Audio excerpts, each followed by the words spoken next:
Good evening बच्चों। आज हम लोग पढ़ेंगे सरफेस केमिस्ट्री। और सरफेस केमिस्ट्री में जो सबसे ज़रूरी चीज़ होता है वो है आपका अधिशोषण। कौन सा? अधिशोषण। आइए बच्चों, हम लोग अधिशोषण के बारे में जानते हैं। तो किसी पदार्थ का किसी दूसरे पदार्थ से अस्थायी रूप से जुड़ना अधिशोषण कहलाता है। जैसे कि बच्चों, आप लोग जब भी कभी बाहर निकलते हो घर से, है ना, तो आप अपने पूरा चेहरे पर मतलब साबुन उबुन लगा कर निकलते हो। जब साबुन उबुन लगा कर निकलते हो बच्चों, तो आपका चेहरा क्या होता है? फ्रेश हो जाता है। जब फ्रेश हो जाता है, जैसे ही घर से बाहर निकलते हो तो धूल कण क्या होते हैं? आपके चेहरे पर आने लगते हैं, है ना। आप इन्विटेशन देते हो कि भाई आ जाओ, है ना, नहीं कहता है कि पाउडर, है ना, फ्री का पाउडर। तो फ्री का पाउडर क्या होता है? धूलकण होते हैं। तो फ्री का पाउडर के लिए आप लोग अपना चेहरा एकदम क्लीन करके जाते हो और फ्री का पाउडर बाहर से लेकर आते हो फिर से घर में। तो क्या होता है बच्चों कि जब फ्री का पाउडर लेते हो तो वो क्या है? धूलकण। वो क्या है? धूलकण। तो धूलकण जो होता है बच्चों, तो अधिशोषण की प्रक्रिया में वो जो धूलकण होते हैं अधिशोष से होते हैं। क्या होता है? अधिशोष से। क्या होता है? अधिशोष से। और उसी को हम लोग क्या कहते हैं? चिपकने वाला। क्या कहते हैं? चिपकने वाला। जैसे बच्चों, जैसे दीवार पर जो होती है छिपकली, क्या जो होती है? चिपक जाती है। ठीक उसी प्रकार से आपके बॉडी पर भी क्या होता है ना, धूलकण चिपक जाता है। क्या चिपक जाते हैं? धूलकण। उसी को क्या कहते हैं? अधिशोष से कहते हैं। क्या कहते हैं? अधिशोष से। ठीक है बच्चों। उसके बाद अगर देखें अधिशोषक, जैसे बॉडी देखते बच्चों अगर, तो हमारा बॉडी क्या है? अधिशोषक। क्या है? अधिशोषक। और धूलकण क्या है? अधिशोष से है ना। तो अधिशोष से और अधिशोषक समझ गए हो बच्चों। तो आइए देखते हैं इसमें क्या होता है बच्चों। अधिशोषक के रूप में जो यूज किया जाता है ना, वो सक्रिय चारकोल, सक्रिय धातु, सिलिका जेल, सिलिका, है ना, सिलिका जेल और सिलिसिलिक अम्ल, एल्यूमिना जेल, और अधिशोष के रूप में गैसों का इस्तेमाल किया जाता है। तो बच्चों इस प्रकार से आपको उतना समझ में नहीं आएगा, बट फिर भी अगर देखा जाए बच्चों, जैसे अगर देखा जाए अधिशोषण क्रिया, जैसे देखा होगा आपने बच्चों, किसी को गोबर पाते हुए देखा होगा। क्या देखा होगा? गोबर पाते हुए। तो गोबर अगर पाथिएगा वो, तो गोबर इतना मात्रा में लेते हैं कि इतनी मात्रा में लेते हैं, इतनी मात्रा में लेते हैं, इतनी मात्रा लेकर दीवार पे क्या करते हैं? मारते हैं ठप मनी। क्या करते हैं? चप मनी मारते हैं। तो चप मनी मारते चिपक जाता है कि नहीं चिपक जाता है ना। जैसे छिपकली जैसे दीवार पर चिपकती है, उसी प्रकार से ये भी क्या होता है? चिपक जाता है। जैसे कहने का मतलब क्या, गोबर लिया और दीवार पर से मारा टपक मनी, है ना, तो मार दिया था, क्या हो गया, है ना, वहाँ चिपक गया। तो चिपक गया तो गोबर क्या है? अधिशोष से है। क्या है? अधिशोष। दीवार क्या है? अधिशोषक। जिसका आकार बड़ा होगा उसको क्या कहेंगे? अधिशोषक। और जिसका आकार कम होगा उसको क्या कहते हैं? अधिशोष से कहते हैं। तो उम्मीद करता हूं बच्चों आप समझे होंगे। और देखते हैं बच्चों, जैसे कि अगर देखिए, अगर आप अपने जब भी कभी आप नहाने धोने जाते हो बच्चों, तो नहाने धोने जाइएगा, है ना, पूरा बॉडी पर साबुन उबुन लगाइएगा। और जब साबुन लगाइएगा बच्चों, तो इसमें क्या होगा, है ना, आप ऊपरी सतह पर साबुन लगाइएगा, अंदर किडनी उडनी में अंदर साबुन लगाइएगा। ऐसा तो हो नहीं सकता, है ना।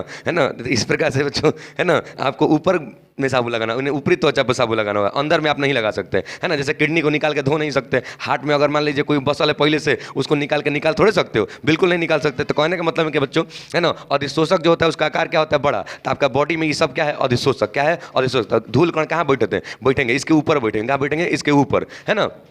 तो आप क्या हो गए? अधिशोषक हो गए। इसमें आपको कोई दिक्कत बच्चों? आगे देखते बच्चों, जब भी कभी आपके ना, जब भी कभी आप जूता पहनते हो बच्चों, क्या पहनते हो? जूता। जूता पहनते हो तो आपका जूता क्या होने लगता है? कभी कभी महकने लगता है। क्या होता है? जूता में जब मोजा होता है बच्चों, वो महकने लगता है। किसी किसी का देखो कि बहुत शादी ब्याह में गए, बहुत बदबू आता है, तो इतना खराब महकता है कि क्या कहला, समझ में आ गया बच्चों, है ना। तो उस बदबू को कैसे दूर किया जा सकता है?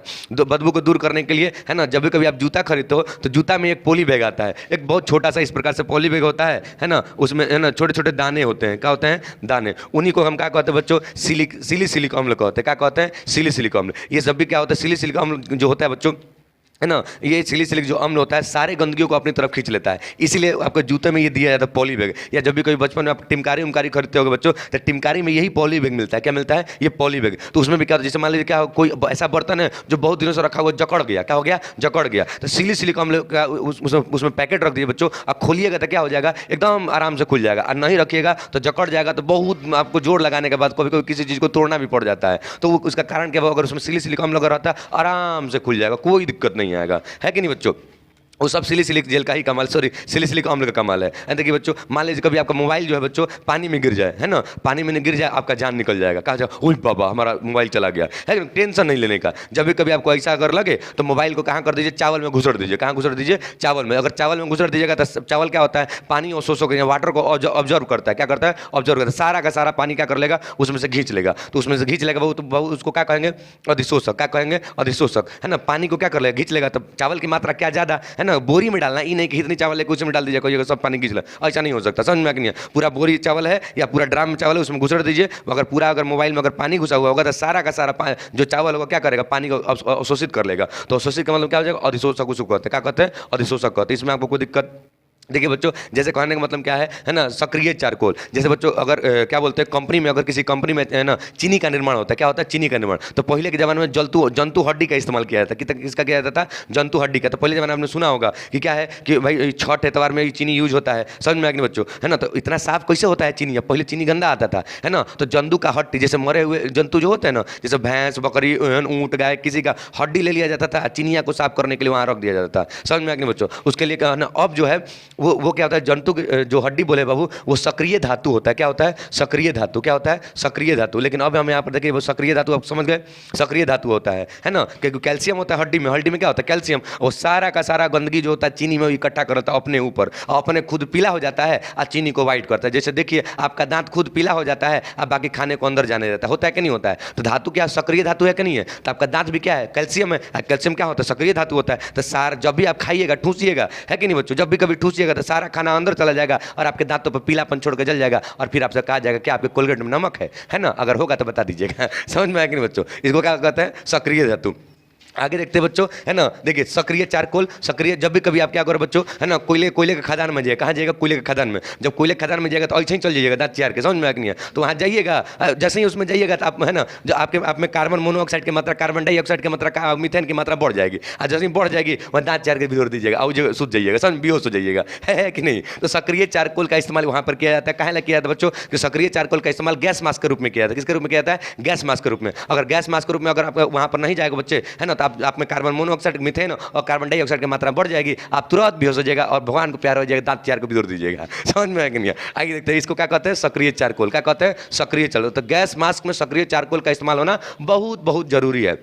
और अगर समझ में नहीं आया बच्चों, देखिए एक्वागार्ड देखो, एक्वागार्ड देखोगे नहीं देखोगे, तो एक्वागार्ड देखोगे तो एक्वागार्ड में क्या होता है कि पानी साफ हो जाता है। उसमें क्या होता है, सक्रिय चारकोल। क्या होता है, सक्रिय चारकोल। जितना अवांछनीय पदार्थ है पानी में, उल्टा पुल्टा कोई भी चीज मिला होगा, है ना, नली का पानी डाल दीजिए उसमें, साफ हो जाएगा। समझ में आ गया। तो कुछ कैसे साफ हो जाएगा, कोई तो कारक होगा उसमें। तो क्या होता है, सक्रिय चारकोल होता है। क्या होता है, सक्रिय चारकोल। इसको टाइम टाइम पर सक्रिय चारकोल को हमेशा बदलते रहना चाहिए, और नहीं तो वो भी खराब हो जाएगा। तो आपको, है ना, मतलब क्या बोलते हैं, बहुत बेकार पानी देने लगेगा, बेकार देने लगा तो आपके, है ना, आपके बॉडी में अपेंडिक्स की मात्रा बढ़ सकती है। इसलिए हम बच्चों हमेशा समय समय के साथ क्या होना चाहिए, बदलते रहना चाहिए। उसको क्या कहते हैं, सक्रिय चारकोल। उम्मीद करता हूं बच्चों आप सबको समझ में आएगा अधिशोषण की प्रक्रिया। अगर नहीं समझ में आया बच्चों और देखिएगा, जैसे टीवी सीरियल में देखते हो बच्चों, टीवी सीरियल में जितना बड़का बिंदी उतना खतरनाक लेडी। समझ में आया कि नहीं। जितना सिंपल सा बिंदी उतना बढ़िया लेडी। समझ में आया कि नहीं है ना।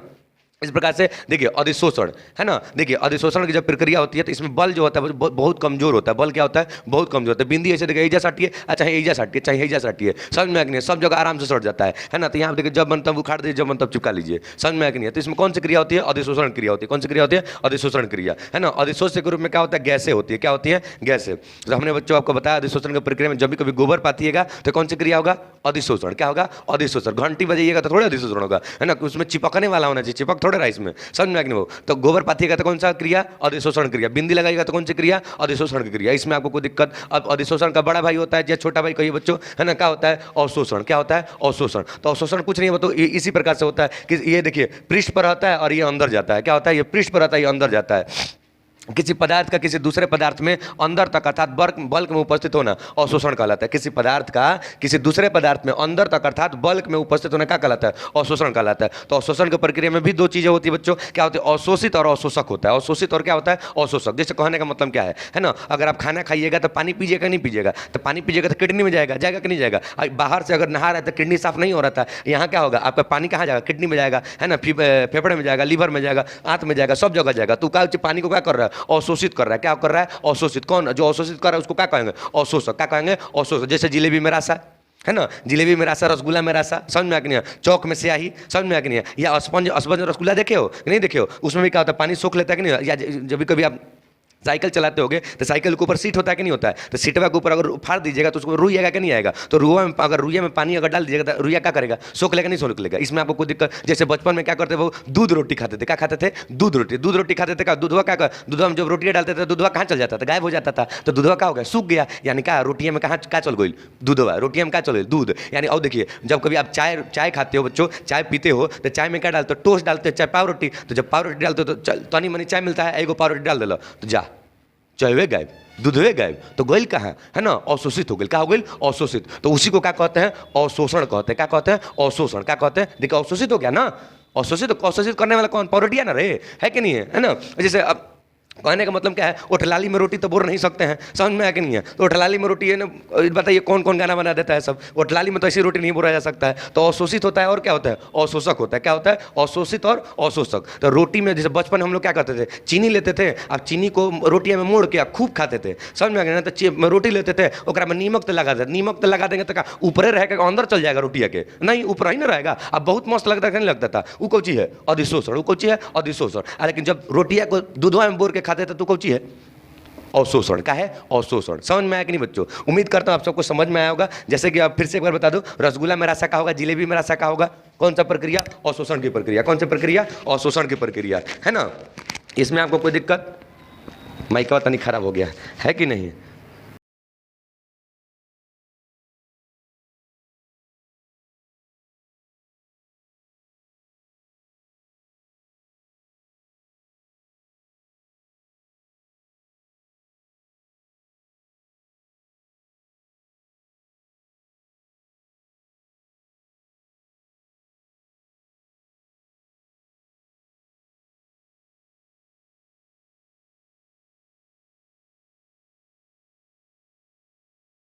चलो बच्चों, अब देखते हैं हम लोग क्या। तो अधिशोषण एवं अवशोषण में अंतर, अधिशोषण और अवशोषण में अंतर। तो आइए देखते हैं बच्चों। अधिशोषण तो हमने समझ लिया बच्चों, अवशोषण भी हमने समझ लिया कि अवशोषण क्या होता है, अधिशोषण क्या होता है। तो आइए देखते हैं अधिशोषण कैसी घटना होती है बच्चों। तो पृष्ठीय घटना। कहने का मतलब मैंने क्या बताया था, साबुन कहाँ लगाइएगा? किडनी में नहीं, कहाँ लगाएंगे? ऊपरी सतह पर, बॉडी के ऊपरी सतह पर। इसका मतलब क्या है? अधिशोषण कौन सी घटना हो गई? पृष्ठीय घटना। कौन सी घटना? पृष्ठीय घटना। आगे देखते हैं बच्चों, अवशोषण की बात करते हैं। अवशोषण क्या होता है? रसगुल्ला में रासा कहाँ जाएगा? ऊपरे रहेगा? नहीं रहेगा। कहाँ जाएगा? अंदर जाएगा। कहाँ जाएगा? अंदर। तो इसको कौन सी घटना हो गया? बल्कीय घटना। बल्क मतलब क्या होता है? अंदर तक जाना। क्या होता है? अंदर तक जाना। समझ में आया कि नहीं बच्चों? तो अधिशोषण कौन सी घटना होती है? पृष्ठीय घटना। अवशोषण कौन सी घटना होती है? बल्कि घटना। आइए देखते हैं बच्चों, है ना? अधिशोषण जो होता है, जैसे कहने का मतलब क्या है बच्चों, आप खूब नहा धोआ के एकदम निकलिएगा, घर से बाहर निकलिएगा, और घर से बाहर निकलिएगा एकदम चकचका के पाउडर उडर लगा के निकलिएगा। और जब पाउडर उडर लगा के निकलिएगा तो इसका मतलब क्या बच्चों, है ना? आपका एकदम सरफेस क्या है, चेहरा क्या है? एकदम फ्रेश है। कैसा है? एकदम फ्रेश है। और जब बच्चों एकदम फ्रेश है, तब आपके ऊपर धूल कण कैसे आएंगे? धीरे धीरे आएंगे कि जल्दी से आएंगे? एकदम जल्दी से आएंगे, क्योंकि आप क्या एकदम फ्रेश हो। और जब एकदम फ्रेश हो तो प्रारंभ में गति क्या होगी, है ना? अब प्रारंभ में धूल कणों की जो गति होगी क्या होगी? तीव्र होगी। क्या होगी? तीव्र होगी। अब बाद में क्या हो जाएगी? मंद हो जाएगी। अगर नहीं समझ में आया बच्चों तो आइए समझते थोड़ा और तरीके से। जैसे कहने का मतलब, ब्याह में जाएगा 2 गो बक्सा मिलता है। कौ गो बक्सा मिलता है? 2 गो। एगो सास के मिलता है बड़का, एगो सास के मिलता है छोटे चुकी, एगो मिलता है कन्या के मिलता है बड़े चुकी। समझ में आया कि नहीं बच्चों? है ना? अब मान लीजिए गाड़ी वाला अभी गाड़ी वाले आने में उसको बहुत लेट है। क्या है? बहुत लेट है। तो बहुत लेट है तो रोड पर रखा हुआ है, मार बस गाड़ी आ रहा है, जा रहा है। समझ में आया कि नहीं बच्चों? तो धूल कण उड़ेंगे। तो जब धूल कण उड़ेंगे बच्चों, तो याद है बच्चों, वहाँ जब धूल कण उड़ेंगे तो बक्से के ऊपर, है ना, बहुत सारा धूल कण किसके ऊपर होगा? बड़का पर। काउची पर? बड़का पर। यानी जिसका सरफेस एरिया ज़्यादा होगा, क्षेत्रफल ज़्यादा होगा, उस पर धूल कण क्या होंगे? बहुत ज़्यादा बैठेंगे। याद है बच्चों, जब भी कभी आपके घर के अगल बगल में कोई कार, कोई बस या कोई ट्रक, है ना, और या टेम्पू भी, समझ में बहुत दिनों से ऐसी कबाड़ा के रूप में पड़ा हुआ होता है ना? तो बहुत सारे धूल कण उड़ जाते हैं कि नहीं उड़ जाते हैं? समझ में बहुत सारे धूल कण उस पर उड़ के बैठ जाते हैं। और जब बहुत सारे धूल कण उड़ के बैठ जाते हैं वहाँ पर, है ना, तो याद है आप लोग क्या लिखते थे? आई लव यू लिखते थे। क्या लिखते थे? ऐसे लिखते थे, ऐसे ऐसे, आई लव यू। समझ में आया कि नहीं? लिखते कि नहीं लिखते थे? है ना? बहुत आदत ना, तो अपनी वाली का नाम लिख देते थे, फलना। समझ में आया कि नहीं? बहुत आसानी से लिख देते थे, है? समझ में आया कि नहीं? है ना? तो ये सब किसके कारण होता था? अधिशोषण के कारण। याद है बच्चों, है ना? जब भी कभी पिक्चर उक्चर देखो या बस उसमें जाते होगे, तो बस उसमें जाते होगे, है ना, तो ये बगल से तुम बैठे हुए हो, बगल से एक और बस आ रहा है ना? तो उसमें क्या होता था, हम लोग क्या करते थे? मुँहिया से फूकते थे। ठंडा के दिन होता था। ये तो गर्मी के दिन में धूल कण उड़ता है, और ठंडा के दिन में जब धूल कण उड़ता है उतना तो उड़ता नहीं है, तो हम क्या करते हैं? मुंह से बाप फेंकते हैं। क्या फेंकते हैं? बाप। ऐसे फूकते थे नहीं फूकते थे? जब फूकते थे बच्चे तो उसमें क्या होता था, है ना, देखते थे आप हाइड्रेटेड हो जाता, हाइड्रेटेड हो जाएगा, फिर से आई लव यू लिखते थे। है कि नहीं? याद है कि नहीं? भूल गए इतना आसानी से? है ना? बहुत ये सब बहुत सारा छोटा सब लिखता होता है। समझ में आया कि नहीं बच्चों? आइए देखते बच्चों, तो ये प्रारंभ में क्या होता है? तीव्र गति से होता है, बाद में क्या होता है? मंद गति हो जाता है। इसमें आपको कोई दिक्कत? आइए देखते बच्चों, फिर ये प्रारंभ से लेकर अंत तक क्या होता है? समान वेग से होता है। क्या होता है? समान वेग से होता है। जैसे रसगुल्ला में रासा जाएगा तो कैसे जाएगा? समान वेग से जाएगा। ये नहीं कि डाला बस सब सारा के सारा एक बार में चूस लेला। समझ में आ गया? धीरे धीरे वो सब चूस लेगा। इसमें कोई दिक्कत? आगे देखते बच्चों, तो मैंने बोला कि अधिशोषण में जो होता है, पदार्थ के ऊपरी सतह पर कण होते हैं, है ना? तो देख सकते हो पदार्थ के ऊपरी सतह पर कण आगे बच्चों। और अवशोषण की अगर बात करें बच्चों, तो पदार्थ के अंदर में होते हैं। क्या होते हैं? अंदर में। तो आप देख सकते हो बल्कि घटना हो गई। अब यहाँ से देखिए बच्चों, है ना, जैसा कि आपको बोला गया प्रारंभ में तीव्र वेग से और बाद में क्या हो जाता है, स्थिर हो जाता है। देखिए बच्चों, प्रारंभ में तीव्र वेग हो रहा है लेकिन बाद में कांस्टेंट हो जाएगा, क्या हो जाएगा, मंद गति हो जाएगा। क्या हो जाएगा, मंद गति, नियत वेग से चलने लगेगा, है ना। इसका ग्राफ खींच दिए बच्चों। अब देखिए ये क्या बोले, प्रारंभ से लेकर अंत तक समान वेग से, तो समान वेग का जो ग्राफ होता है बच्चों क्या होता है, पासिंग थ्रू ऑरिजिन, यानी मूल बिंदु से पास होता है इस प्रकार से। तो बाबू यहाँ अगर देखा जाए x/m जो है और यहाँ पर भी x/m है, और शोषण एवं अवशोषण की मात्रा है। जैसे देखिए आपका द्रव्यमान ज्यादा, और देखिए ये आप कौन हो, है ना। इसमें अगर अधिशोषण की बात करें तो अवशोषण और क्या होता है, अधिशोष से होता है। तो अधिशोष से का द्रव्यमान x है और अवशोषण का द्रव्यमान क्या है, m है। यहाँ पर अवशोषक का द्रव्यमान क्या है, अवशोषक और क्या बोलते हैं, अवशोषक और क्या होता है, अवशोषित होता है। तो अवशोषित का द्रव्यमान x है और अवशोषक का द्रव्यमान कितना है, m है। इसमें आपको कोई दिक्कत है ना। अब देखते हैं बच्चों, अधिशोष से जो होता है, अधिशोष से को अधिशोषक से अलग करना आसान होता है। जैसे कभी बच्चों आप नहाते हो तो नहाने के तौर पे अगर जाते हो साबुन लगाते हो, तो साबुन लगाने के बाद तुरंत पानी डाल लेते हो, तो उसके लिए आपको पूरा ऐसे खखोरना पड़ता है, नहीं खखोरना पड़ता, साबुन लगाइए, नहा लीजिए, सारा मैल धुल गया, है ना बच्चों। अब देखिए अगर इससे बढ़िया, सबसे बढ़िया, अगर आप कभी कभी साबुन लगाने से अगर धुलता है बच्चों मैल को, तो आप दूध लगा के क्या कर सकते हो, कभी भी आपकी बॉडी में ज़्यादा धूल अगर लगा हुआ है तो दूध से साफ करिए, एकदम चकचका के एकदम फ्रेश हो जाएगा, एकदम गोर हो जाइए, एकदम एकदम गुर हो जाइएगा। तो अधिशोषक को अधिशोषक से अलग करना क्या होता है, बहुत आसान होता है। क्या होता है, बहुत, यानी देखिए जैसे कहने का मतलब क्या है, यहाँ पे मान लीजिए आप नहाए धोए नहीं हो 4 दिन से, है ना, 4 दिन से नहाए धोए नहीं हो, तो आपके बॉडी पे क्या होगा, धूल कण इकट्ठा है कि नहीं, और गर्मी का दिन है तो है ना बच्चों, तो आपका बॉडी जो हाइड्रेटेड है कि नहीं है ना, पानी दे रहा है कि नहीं दे रहा है, तो ऐसे मलिएगा तो क्या होगा, मल निकलेगा नहीं मिलेगा। देखिए एक दो हमरों में निकल गया, समझ में आया कि नहीं बच्चों। ताकि देखते बच्चों क्या अधिशोषक को अधिशोषक से अलग करना क्या होता है, आसान होता है। तो बॉडी से आपके मैल को अलग करना क्या हो गया, आसान हो गया, समझ में आया कि नहीं बच्चों। आगे देखते हैं, अवशोषक से अवशोषित को अलग करना क्या होता है, मुश्किल होता है। क्या होता है, आसान नहीं होता है। जैसे कहने का मतलब क्या है, रसगुल्ला से रासा निकालना होगा, बताइए, तो ज्यादा निचोड़िएगा तब ना, नींबू से रासा निकालना होगा, मार धोकर निचोड़ दीजिएगा, समझ में आया कि नहीं, और निचोड़िएगा तब ना अलग होगा, समझ में आ गया। क्योंकि वो क्या है, रासायनिक फिनोमिना होता है। क्या होता है, रासायनिक, अंदर तक जाने का मतलब क्या होता है, रासायनिक फिनोमिना, यानी है ना, रासायनिक फिनोमिना होता है, यानी रासायनिक घटना होती है। तो जब कभी नींबू को अगर निचोड़ते तो बहुत जोर लगाते कि नहीं लगाते, रसगुल्ला से रासा निकालते बहुत जोर लगाते नहीं लगाते, है ना। इस प्रकार से अवशोषक को अवशोषित से अलग करना क्या होता है, बहुत आसान नहीं होता है। दैट्स ऑल बच्चों, मिलते हैं हम लोग अगले लेक्चर में।